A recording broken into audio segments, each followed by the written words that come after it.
বন্ধুরা আপনাদের আবারও স্বাগত জানাই ট্রেডার ভিউ ইউটিউব চ্যানেলে। আজকের ভিডিওতে আমরা আলোচনা করব অ্যাঞ্জেল ওয়ানের ইনস্টাটের মাধ্যমে আমরা কিভাবে ট্রেন্ড বেস ফিব এক্সটেনশন টুলসটিকে ব্যবহার করতে পারি। কারণ অনেকে এমন রয়েছেন এই সমস্ত টুলস ব্যবহার করা যায় না বা এই সমস্ত টুলস নেই বলে বিভিন্ন রকম আলাদা আলাদা সাইডে ভিজিট করে বেড়াই। কিন্তু আমি আপনাদের দেখাবো অ্যাঞ্জেল ওয়ানের ইনস্টাটের মাধ্যমে আপনারা নিফটি এবং ব্যাংক নিফটিতে কিভাবে আপনারা এই সমস্ত টুলসগুলিকে ব্যবহার করতে পারেন সেই ব্যাপারে এই ভিডিওর মাধ্যমে বিস্তারিত দেখানোর চেষ্টা করব। তো এর জন্য আপনাকে প্রথমত অ্যাঞ্জেল ওয়ান অ্যাপ্লিকেশনটিকে ওপেন করে নিতে হবে। এরপর ডিসকভার অপশনে ক্লিক করে ইনস্টাটেড নামক ফিচার্সটি ওপেন করে নিতে হবে। কারণ এই ইনস্টাটেড নামক ফিচার্সের মাধ্যমেই কিন্তু আমরা সমস্ত টুলসগুলিকে একই জায়গাতে পাবো এবং এই সমস্ত টুলসগুলিকে আমরা খুব সহজেই ব্যবহার করতে পারবো। তো এর জন্য প্রথমত আমরা টুলস বারটিকে ওপেন করে নেব।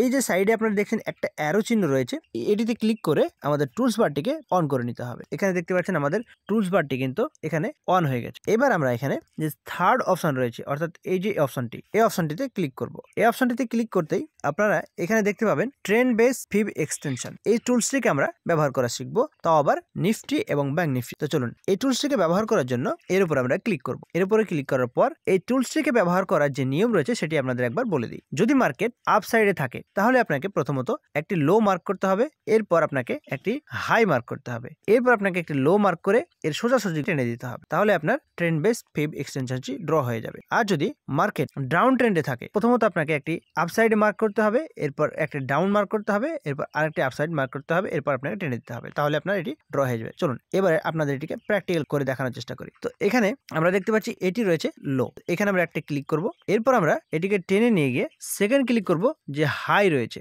এখানে এই যে ক্যান্ডেলগুলি রয়েছে এর মধ্যে এই ক্যান্ডেলটি কিন্তু দেখুন সবচাইতে হাই বেশি। তো এটি মার্কেটে সবচাইতে আমরা হাই দেখতে পাচ্ছি। এখানে আমরা ক্লিক করব।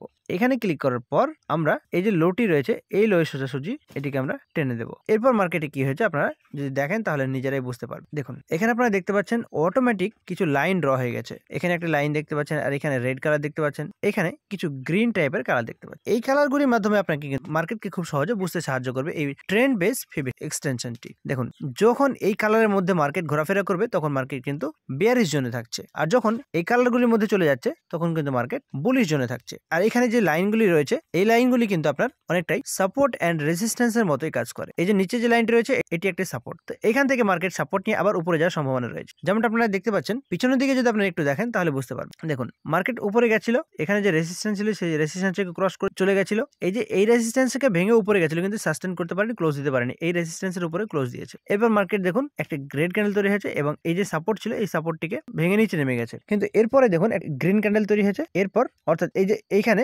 সাপোর্ট নিয়েছে। তো এখানে সাপোর্ট নেওয়ার পর দেখুন পরপর বুলিশ ক্যান্ডেল তৈরি হয়ে মার্কেট কিন্তু উপরের দিকে চলে গেছে। তো এইভাবে মার্কেট কিন্তু সাপোর্ট নেই, আবার রেজিস্ট্যান্সকে টাচ করে বা রেজিস্ট্যান্সকে ক্রস করে আবার উপরের দিকে চলে যায়, বা আবার সাপোর্ট নিতে আসে আবার মার্কেট উপরের দিকে চলে যায়। তো এইভাবে মার্কেট কিন্তু রেজিস্ট্যান্স এবং সাপোর্টকে সম্মান করে ওঠানামা করতে থাকে। আর এই ট্রেন্ড বেস ফিব এক্সটেনশনটি আমাদের এটি বুঝতে সাহায্য করে, যেটি আমাদের অটোমেটিক এখানে ড্র হয়ে যায় এবং এটিকে আমাদের খুব সহজে আইডেন্টিফাই করে দেয়। যেমন এখানে এটি সাপোর্ট আমরা মানতে পারি, এটিকে রেজিস্ট্যান্স, এটিকে রেজিস্ট্যান্স, এটিকে রেজিস্ট্যান্স, এখানে এটিকে সাপোর্ট। তো এইভাবে আপনারা ট্রেন্ড বেস ফিব এক্সটেনশনটিকে নিফটি এবং ব্যাংক নিফটিতে খুব সহজেই ব্যবহার করতে পারেন অ্যাঞ্জেল ওয়ানের ইনস্টাটেডের মাধ্যমে। চলুন এবার মার্কেট যদি ডাউন ট্রেন্ডে থাকে তাহলে আপনারা এটিকে কিভাবে ব্যবহার করবেন। এর জন্য আপনাদের কি করতে হবে, প্রথমত ট্রেন্ড বেস ফিব এক্সটেনশনটিকে নিয়ে নিতে হবে। এরপর প্রথম যে হাই দেখতে পাচ্ছেন আপনারা সে হাই ক্লিক করবেন, এরপর যে লো দেখতে পাচ্ছেন সেই লো এ ক্লিক করবেন। আমরা এখানে এই লোটিকে নিব, এরপর আপনাকে আরো একটা হাই মার্ক করে দিতে হবে এবং এর সোজাসুজি এটিকে টেনে দিতে হবে। এখানে আপনারা দেখতে পাচ্ছেন, দেখুন এখানে দেখতে পাচ্ছেন যে যে দাগগুলি রয়েছে